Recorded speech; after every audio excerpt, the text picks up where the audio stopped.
Hello everyone welcome to my channel तपाईहरुलाई मेरो च्यानलमा स्वागत छ। आजको टपिक रहेको छ user define function. User define फंक्सनको थर्ड टाइप्स जसमा चाहिँ function without arguments and with return values है त। फंक्सनले चाहिँ आर्गुमेन्ट रिटर्न नगरिकन मात्र भ्यालुज रिटर्न कसरी गर्छ भन्ने कुरालाई चाहिँ हामीले चाहिँ आज सर्ट गर्दै छौं यसलाई। सो हामीसँग क्वेशन के रहेको छ भने पछाडी चाहिँ write a program to find the sum of any two numbers using user define function, जसमा युजर डिफाइन फंक्सन टाइप चाहिँ without arguments and with return values भनेपछि कुनै पनि दुईटा नम्बर युजरलाई माग्ने भयो हामी त्यो युजरलाई मागेको दुईटा नम्बरलाई चाहिँ सम निकाल्ने त्यसको त एड गरेर चाहिँ हामी देखाउन ट्राई गर्ने छौं है त। So this one is the header files है त। फर्स्टमा हाम्रो चाहिँ हेडर फाइल्स भइहाल्यो। त्यसपछि सेकेन्डमा हामीले के गरिरहेको छौं भने पछाडी चाहिँ फंक्सन डिक्लेरेसन गरेको छौं। यो इन्ट लेखेको छौं भनेपछि इन्ट भन्ने बित्तिकै यो चाहिँ रिटर्न भ्यालु गर्ने भयो भन्ने कुरा बुझ्यौं। Add is the name of function. So if you see this empty portion here भने पछाडी चाहिँ यसले कुनै पनि आर्गुमेन्टलाई चाहिँ के गर्दैन रिटर्न गर्दैन अथवा पास गर्दैन अथवा विदाउट आर्गुमेन्ट्स भन्ने भयो है त।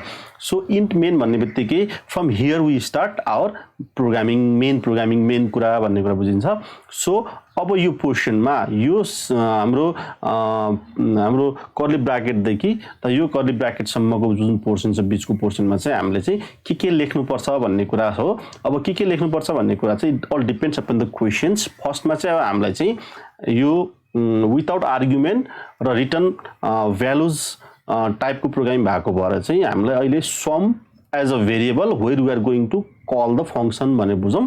सो त्यसको लागि हामीले इन्ट मानेको छ र यहाँ फंक्सन कल युज गर्यौं है त। सो फंक्सन कल हुने बित्तिकै फंक्सन यहाँबाट चाहिँ के हुन्छ भने पछाडी चाहिँ यहाँ रिटर्न हुन्छ। सो फंक्सन डेफिनेसनमा जान्छौं हामी।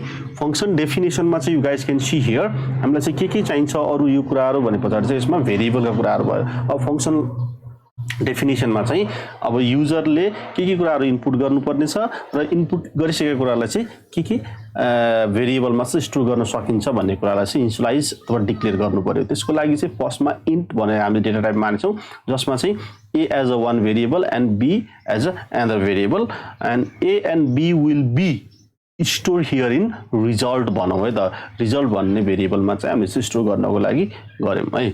सो यो दुईटा हामीसँग फंक्सन देख्न सक्नुहुन्छ तपाईहरुले। एउटा प्रिन्टएफ जसले चाहिँ के गर्छ त मेसेज दिन्छ हामीलाई चाहिँ कुन अथवा के कुराहरु चाहिँ इनपुट गर्ने भनेर भने पछाडी चाहिँ स्क्यानएफले चाहिँ it allow us to input the values of a and b भन्ने कुरा भयो है त। सो हामीले अब इनपुट पनि गरिसक्यो इन्टर पनि गरिसक्यो भ्यालु भने पछाडी चाहिँ रिजल्ट भन्ने भेरिएबलमा चाहिँ के हुने भयो त यो इनपुट गरिसकेको भ्यालु चाहिँ स्टोर हुने भयो है त। सो अब यो रिटर्न टाइप अथवा रिटर्न भ्यालुज वाला प्रोग्रामिङ भएको भएर चाहिँ हामीले के गर्दियौ भनेपछि रिजल्टलाई चाहिँ के गर्यौं हामीले रिटर्न गरिदियौं। रिटर्न गरिसकेपछि फंक्सन कलमा आयो फेरि।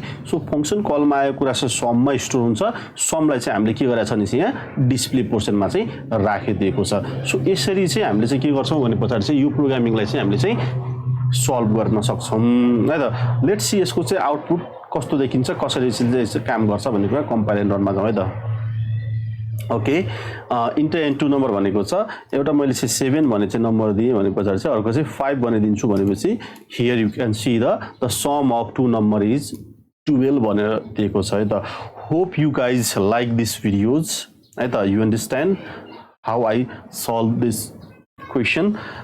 If you have any confusion है त केही पनि त्यस्तो छ भने चाहिँ you guys can comment below the videos. Thank you for watching. Have a good day.